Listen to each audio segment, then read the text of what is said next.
The lecture hall buzzed with nervous energy as 200 cadets filed into their seats. The Galactic Security Academy's main auditorium was massive, built to accommodate dozens of different species. Some students floated in specialized gravity fields. Others sat on heated platforms designed for cold-blooded races. A few of the larger species occupied spaces meant for 3 normal seats. Instructor Thane stood at the front of the room. His 4 arms crossed over his chest as he watched the students settle down. His species, the Valkyrie, were known for their sharp minds and even sharper eyes. He had trained security officers for 30 years. Today's lesson was his favorite. "Welcome to Advanced Threat Assessment," Thane began. His voice carried easily through the hall. "This course will test everything you think you know about danger." A Crithian student in the front row leaned forward. Her antennae twitched with excitement. She had scored top marks in every combat simulation. This would be easy. "Today we have guests," Thane continued. He gestured toward the scattered individuals sitting among the students. 10 people are in this room who do not belong to this academy. Your task is simple. Identify which ones pose a threat. The students immediately began scanning the room. Their training kicked in automatically. Look for weapons. Check body language. Note species with violent reputations. Calculate distances and escape routes. In row 7, a Vorgash mercenary sat with his arms spread across the seats beside him. His scales were dark green and covered in scars. One of his eyes was cybernetic, glowing faintly red. He wore armor plating on his shoulders and chest. A visible blade hung from his belt. Several students marked him immediately. Vorgash were famous warriors. This one looked like he had survived 100 battles. Near the back, a Zentari woman stood rather than sat. Her species rarely attended the academy. Zentari were assassins by culture. Every child learned to kill before they learned to read. She wore dark clothing that seemed to absorb light. Her fingers drummed against her thigh in a rhythm that suggested combat training. More students added her to their lists. 2 threats identified already. A Visien sat in the middle section. His species had 4 arms and incredible strength. This particular Visien had gang tattoos visible on his neck. His criminal background was obvious to anyone who knew the markings. 3 threats now. Scattered throughout the room were others who drew attention. A Corvin with military posture. A human male who kept his hand near his jacket pocket. A Sullian whose skin changed colors with aggression. The students felt confident. This exercise was almost too easy. The threats were obvious. They practically announced themselves. In row 3, Claire Morgan sat with a notebook on her lap. She wore simple gray pants and a blue sweater. Her brown hair was pulled back in a messy ponytail. A few strands fell across her face as she looked down at her notes. She held a basic ink pen in her right hand. Her left hand rested on a canvas bag beside her seat. The bag was open at the top. A water bottle and some papers were visible inside. Claire shifted in her seat and crossed her ankles. She glanced up at Instructor Thane briefly, then returned to her notebook. She appeared to be doodling rather than taking serious notes. A Valkyrie student 3 rows behind her barely noticed Claire. His eyes passed over her without stopping. She was human. Humans were everywhere in the galaxy now. They served as diplomats, traders, engineers, and teachers.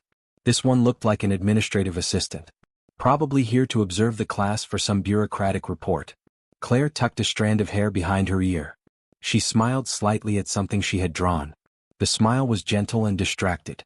She looked like someone's aunt who worked in an office and brought cookies to meetings. The Crithian student in the front had completed her list. She counted 8 threats. She felt proud of her thorough analysis. The Vorgash was obviously the most dangerous. The Zentari was second. The others ranked below them based on visible weapons and combat indicators. Instructor Thane walked slowly across the front of the room. "You have 3 minutes remaining," he announced. "Be certain of your choices. Your evaluation depends on accuracy, not quantity." Students began reviewing their selections. Some added names. Others removed candidates they decided were too obvious to be real threats. Maybe this was a trick. Maybe the real threats were the ones who looked innocent. A few students glanced around with fresh eyes. They looked at the Corvin again. He sat too straight. Too military. Was he actually a threat or just former military now working security? The human male near the aisle kept his hand near his pocket. But when a student watched closely, the human was just fidgeting. His hand moved to his knee, then back to his pocket, then to his armrest. Nervous habit, not tactical positioning. Claire turned a page in her notebook. The sound was soft, barely audible. She crossed her legs the other way and adjusted her bag. It slumped against her seat. She reached in without looking and pulled out a mint. She unwrapped it slowly and popped it in her mouth. The Thesian student behind her was focused on the Vorgash. That mercenary was definitely the primary threat. The Thesian had fought Vorgash before in training simulations. They were brutal and efficient. This one had probably killed more people than the entire graduating class combined. Time, Instructor Thane said. His voice cut through the murmur of final discussions. Submit your assessments now. Students pressed buttons on their personal displays. Their lists transmitted to Thane's central console. 200 evaluations appeared on his screen in seconds. Thane reviewed them quickly. His expression did not change, but his secondary eyes narrowed slightly. This happened every year. Every single year. Let me see your results, he said. The main display screen lit up behind him. It showed a compilation of the students' choices. 98% of you identified the Vorgash mercenary as a threat. Correct. He is Derek, a retired soldier who now trains combat recruits. Derek stood and gave a small bow. Several students nodded. They had been right. 87% identified the Zentari. Also correct. Kessa is a security consultant who specializes in infiltration tactics. Kessa raised one hand in acknowledgement. More satisfied nods from the students. Thane listed 5 more individuals. The students had caught most of them. The criminal Thesian. The nervous human male who actually did carry a concealed weapon. The Sullian with aggression issues. Their confidence grew with each confirmation. You have done well, Thane said. His tone was neutral. You identified 7 threats successfully. The students relaxed. 7 out of 10 was not perfect, but it was passing. However, Thane continued, you have all failed this exercise completely. Silence dropped over the auditorium like a heavy blanket. Failed? The Crithian student asked. But we found 7 threats. You found 7 obvious threats, Thane interrupted. You found exactly what you were meant to find. You saw weapons and scars and dangerous species. You saw what was easy to see. He turned to look directly at row 3. The most dangerous person in this room has been sitting quietly in row 3 for the past 40 minutes. Not one of you included her in your assessment. 200 heads turned. They followed Thane's gaze to where Claire Morgan sat with her notebook and her gentle smile and her messy ponytail. She looked up and met their eyes. She did not stop smiling. The auditorium remained silent for 3 long seconds. Then chaos erupted. Her? A Corvin student shouted. That human woman? She looks like she works in a library. There must be a mistake, another voice called out. She has no weapons. No armor. She is tiny. Instructor Thane raised one of his 4 hands. The noise died down slowly.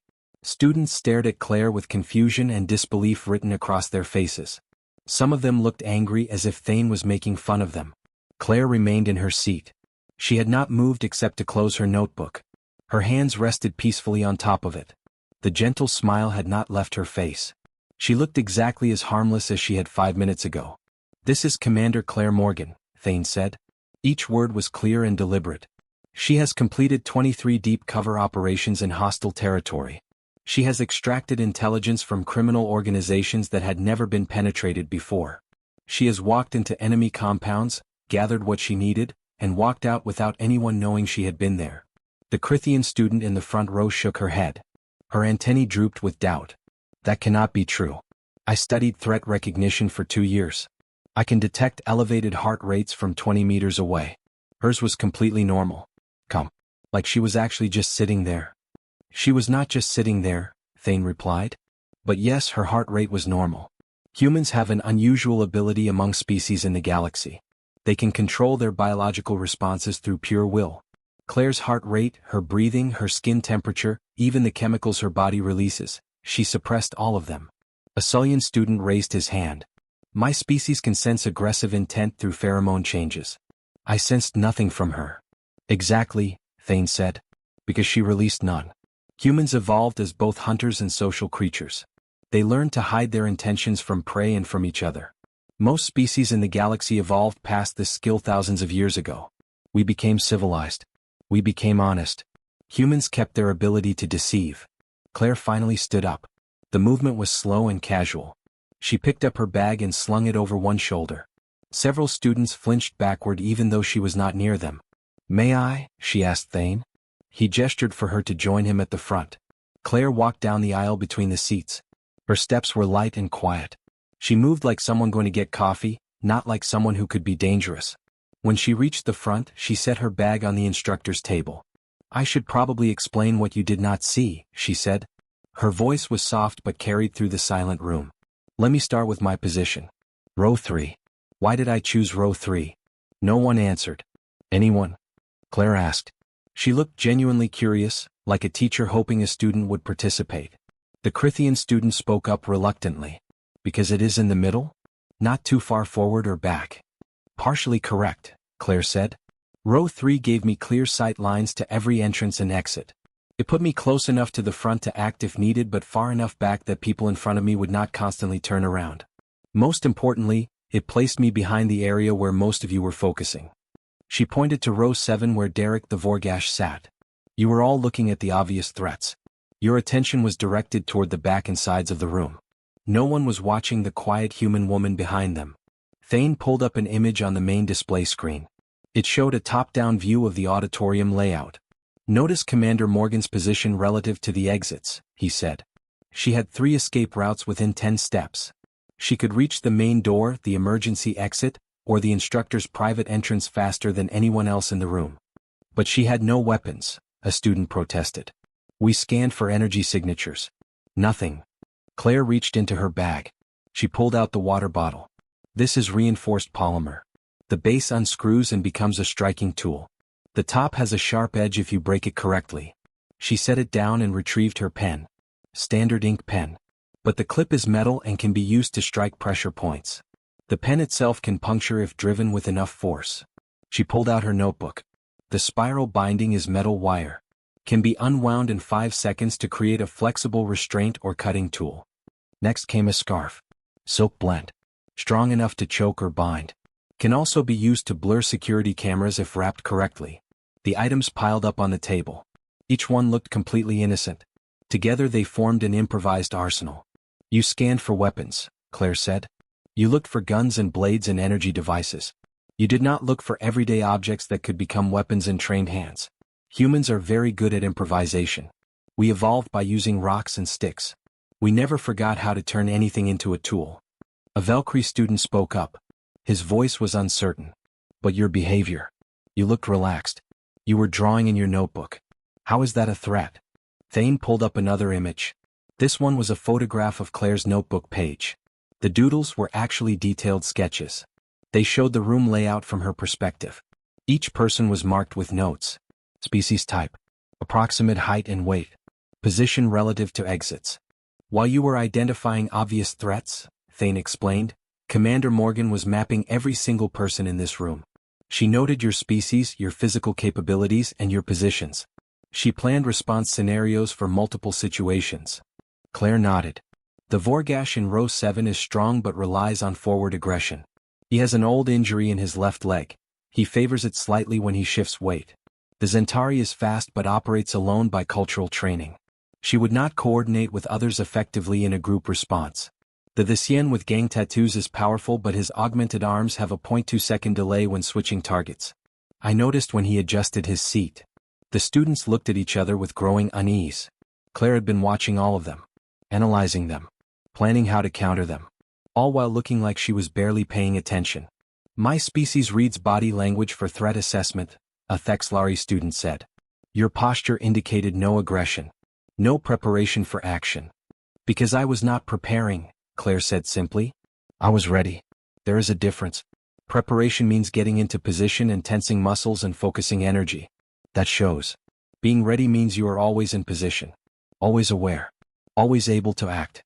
That does not show because it is your constant state." She demonstrated by shifting her weight slightly.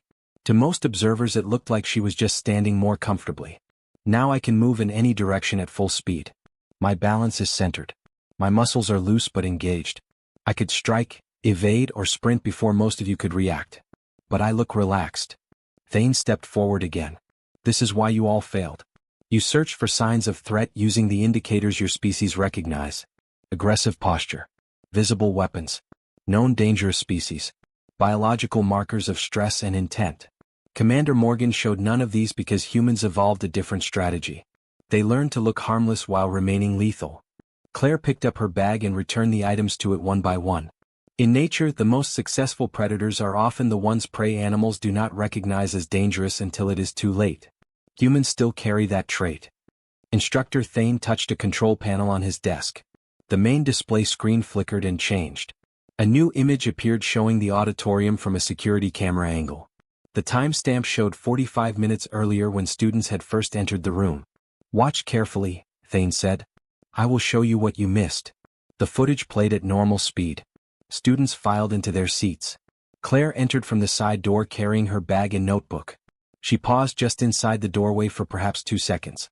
Her eyes swept across the room once before she moved toward row 3.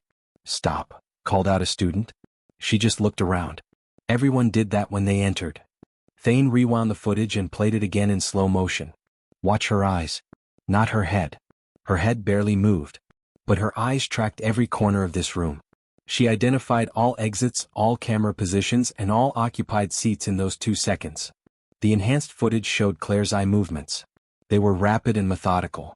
She looked at the main entrance, the emergency exits, the instructor's door, the camera locations, and the populated areas.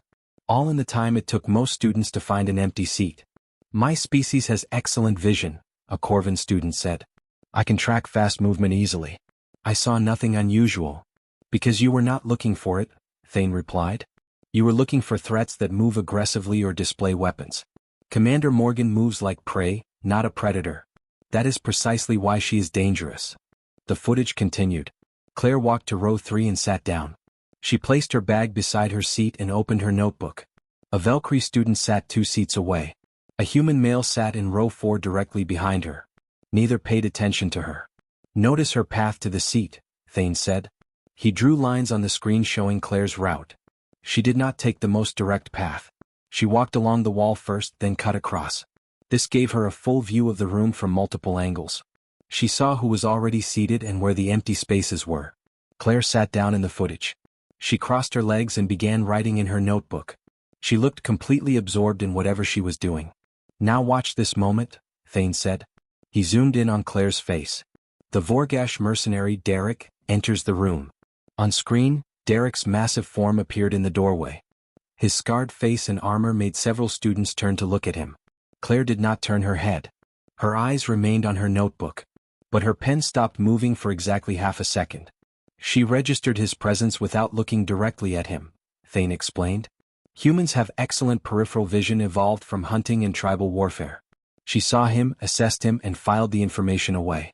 All while appearing to ignore him completely. The footage played on. More students entered. The room filled up. Claire continued to write and doodle. Occasionally she shifted position or reached into her bag. Every movement looked casual and meaningless. Thane stopped the footage on a frame where Claire was reaching into her bag. "What is she doing here?" "Getting something from her bag," the Crithian student answered. "A mint, I think. I remember she ate a mint." "Correct. But watch her other hand." Thane enhanced that part of the image. Claire's left hand was in the bag, but her right hand rested on her knee. Her fingers were spread in a specific pattern. She is counting. Her thumb taps once against her index finger. Then her middle finger. She is tracking something. He played the footage backward to show the previous 30 seconds. She is counting people as they enter. She knows exactly how many individuals are in the room at all times without appearing to count. A Sullian student leaned forward in his seat. "But why does that matter? We all know roughly how many people are here." "Roughly is not good enough for an operative," Claire said from the front of the room. "I knew exactly 47 students entered before the exercise began. I knew 8 additional people entered who were not in student uniforms. I knew 3 of those 8 took positions that allowed them to watch multiple exits. That information tells me this is a controlled exercise, not a real threat situation." Thane nodded and resumed the footage. "Now watch this sequence. The Zentari assassin, Kessa, stands up in the back. On screen, Kessa rose from her seat. Her movement was fluid and drew many eyes. Students noticed her and marked her as a threat. Claire's head turned slightly as if she was just stretching her neck. Her eyes flicked toward Kessa for less than a second. "Commander Morgan assessed the Zentari in that brief glance," Thane said. "But look at what she does next." Claire adjusted her position in her seat. She uncrossed her legs and crossed them the other way. Her bag shifted closer to her.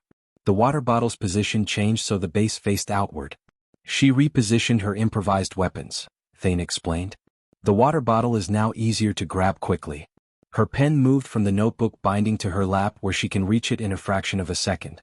These adjustments were made while she appeared to simply get more comfortable. The footage continued.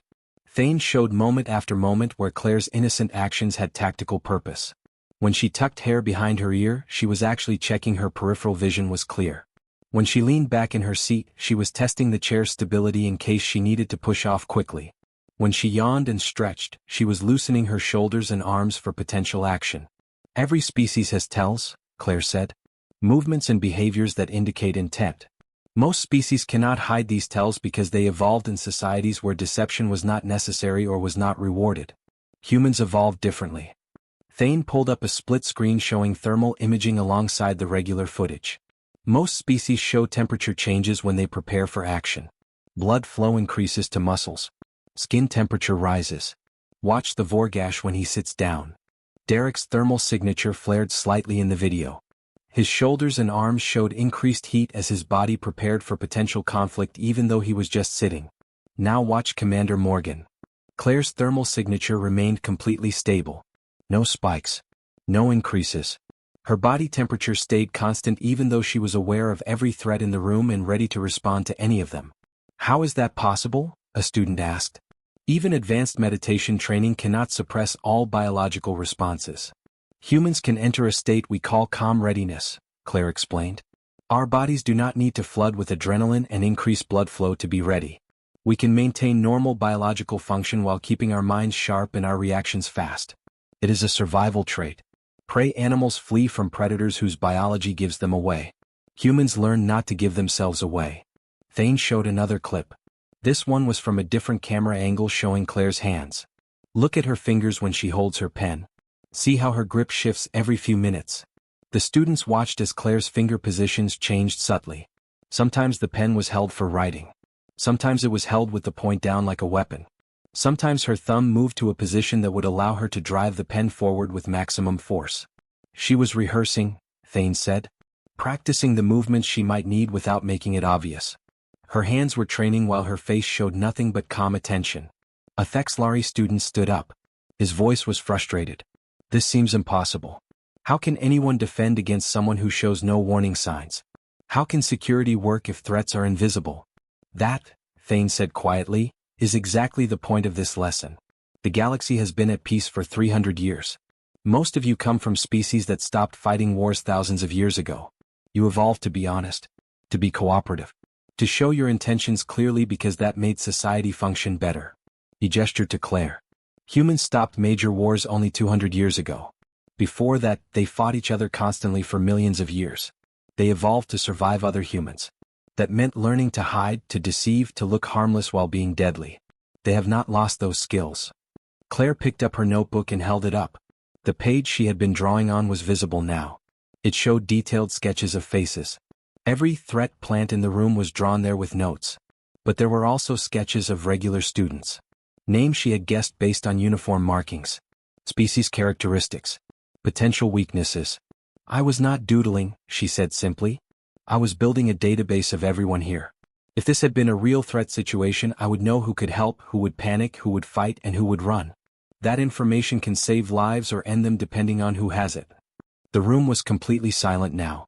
The students stared at the notebook with new understanding. What had looked like absent-minded drawing was actually intelligence gathering. What had seemed like a bored observer was actually the most aware person in the room. Thane shut off the footage. This is why you failed. Not because you are bad at your jobs, but because you were trained to identify threats from species you understand.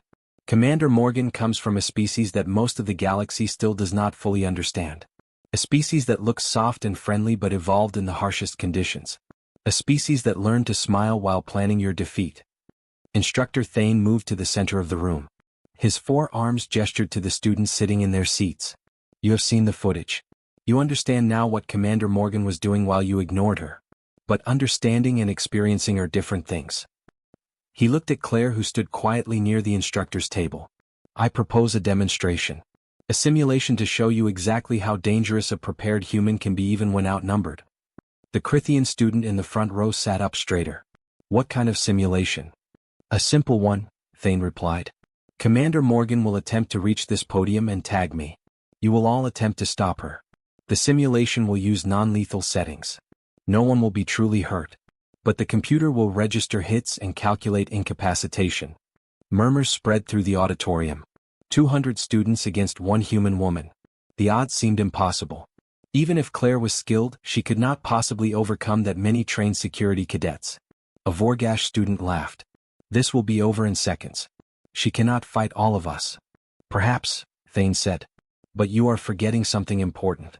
She does not need to fight all of you. She only needs to reach me. Derek, Kessa, and the other threat plants will also try to stop her. You have professional soldiers on your side. Derek stood up from row 7.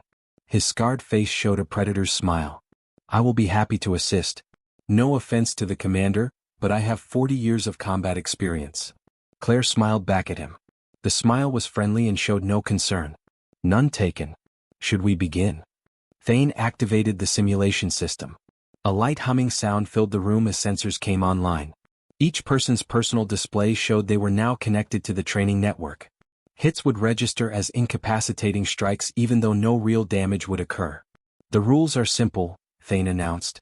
Commander Morgan has 60 seconds to reach the podium and tag me. Everyone else tries to stop her. Use any method you would use in a real security situation. Restrain, block, tackle, whatever works. Begin on my mark.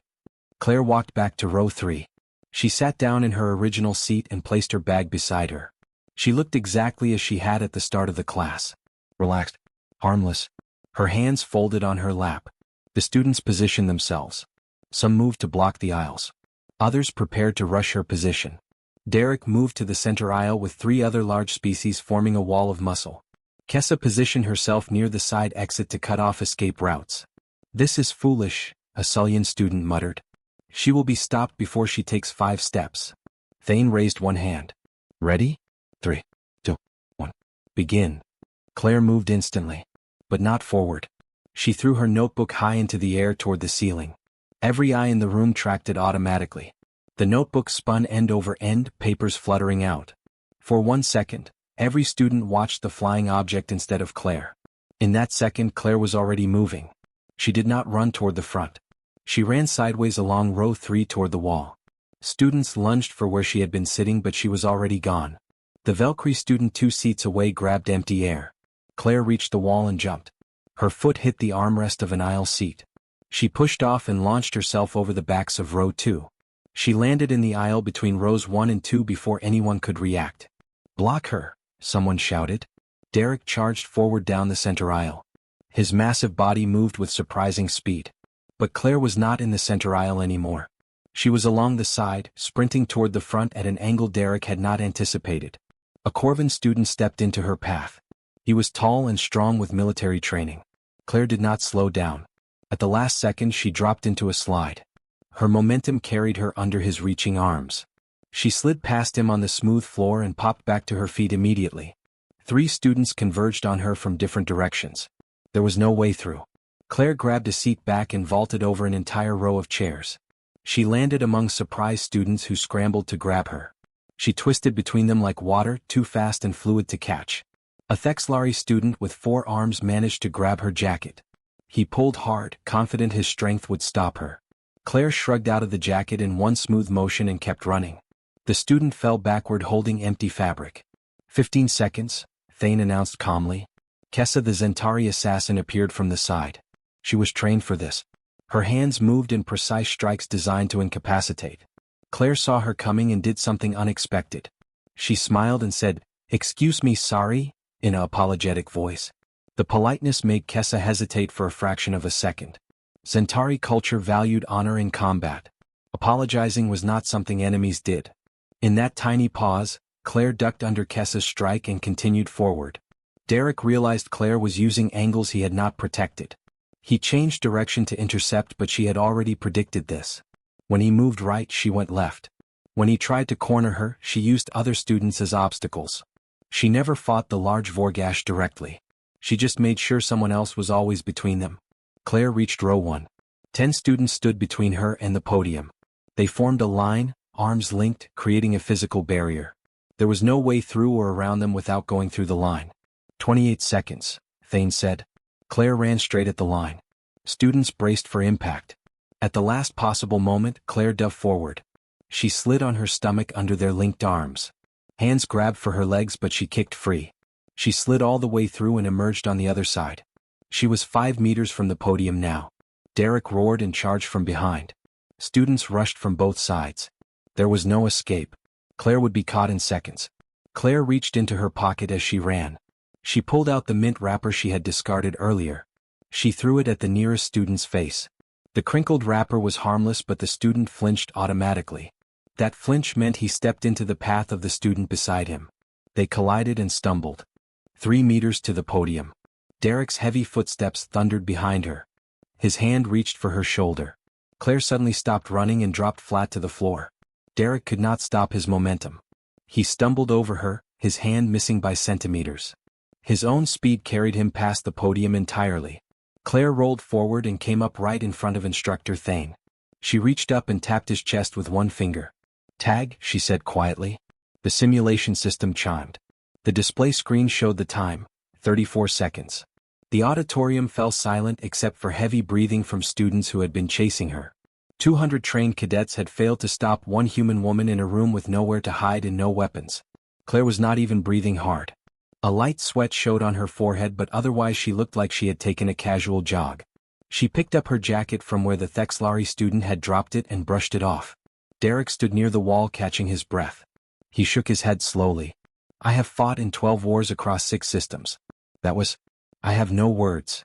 Kessa walked down the aisle with a thoughtful expression. "You apologized to me.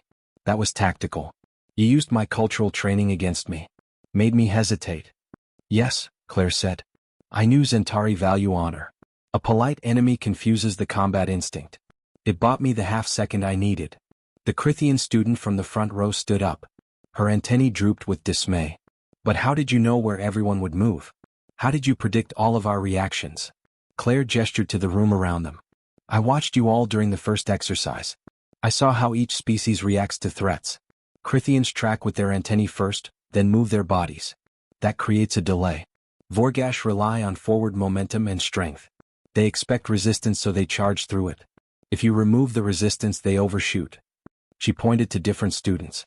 "Velkri have excellent reflexes, but they hesitate before committing to action. They analyze first.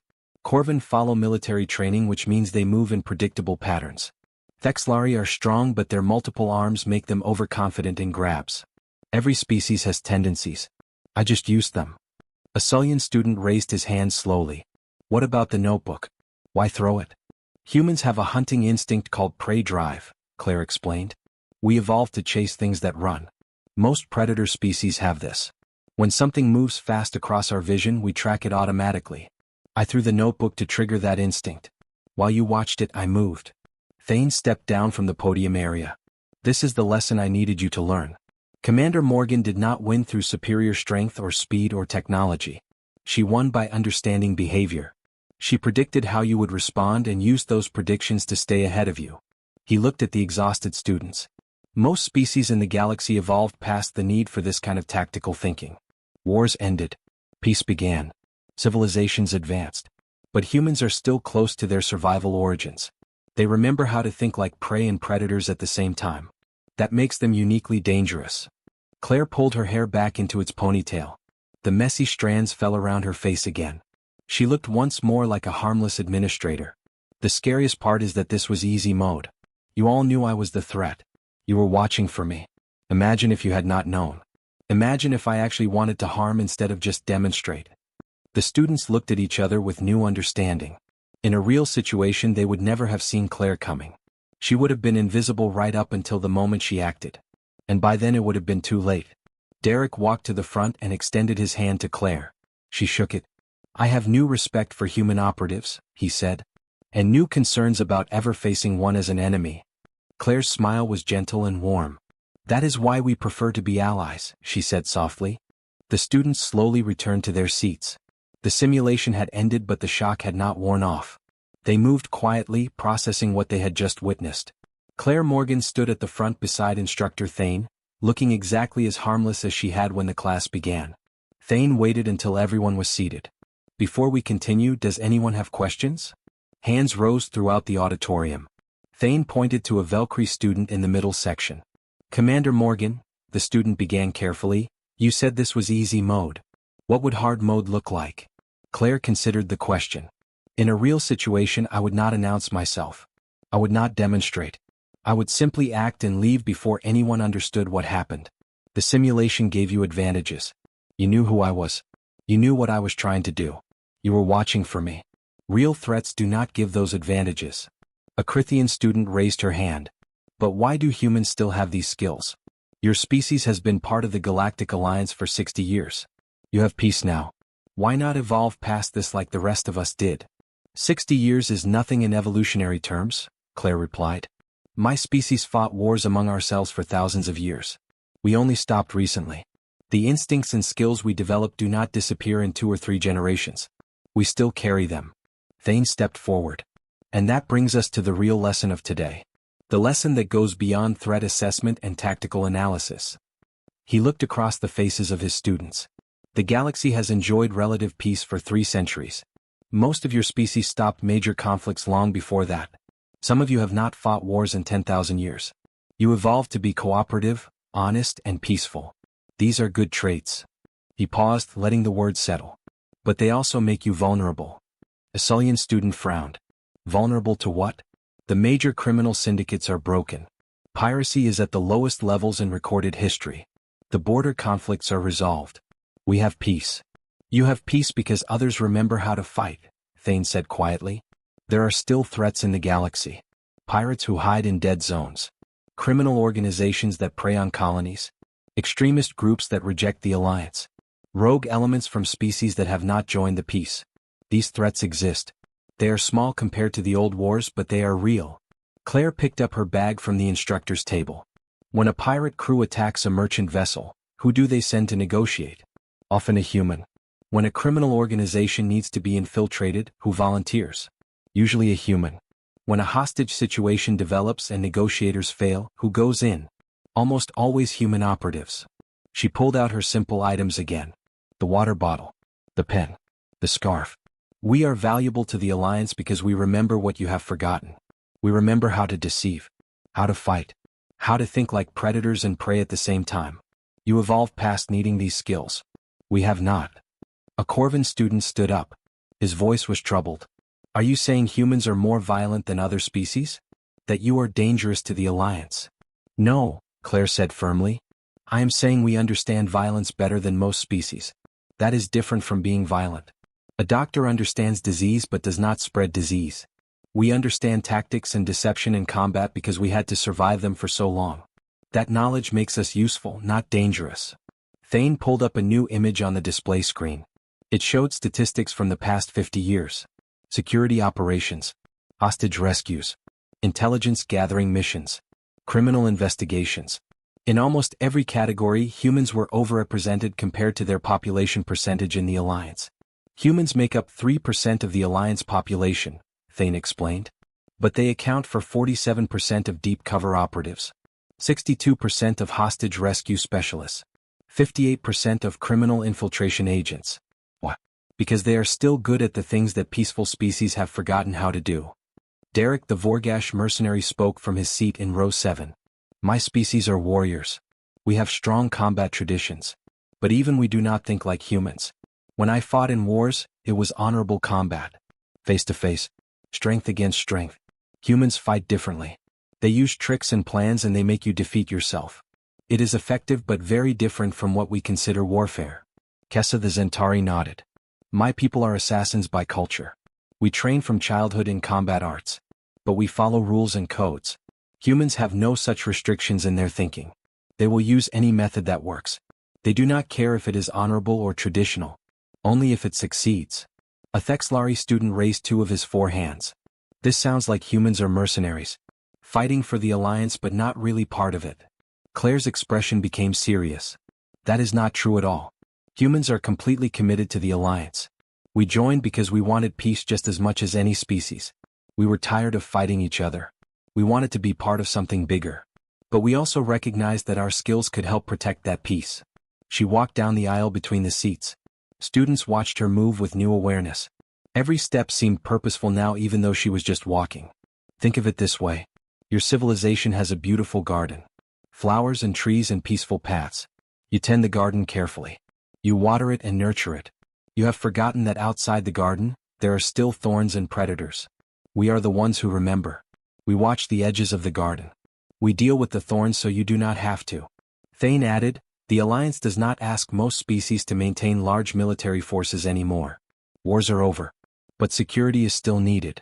Police work. Intelligence gathering. Protection of trade routes. Humans volunteer for this work because they understand it naturally. They remember how to think like criminals and pirates and threats.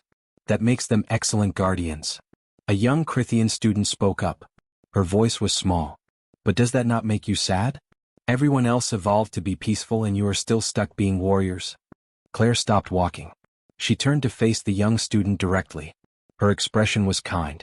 No, it does not make me sad. I am proud of what humans contribute. We chose to use our skills to protect rather than destroy. That is evolution too. Not biological evolution but moral evolution. She gestured to the room around them. Every species here has value. Velcri have incredible analytical minds. Crithians have empathy and social intelligence. Sullians have artistic vision. Corvin have discipline and organization. Humans have tactical thinking and adaptability. We all contribute what we are good at. The Alliance is stronger because we are different, not weaker. Thane pulled up a final image. It showed a human security team working alongside officers from a dozen different species. They were responding to a crisis situation on a frontier colony. This image was taken 3 months ago. A criminal gang had taken hostages at a medical facility.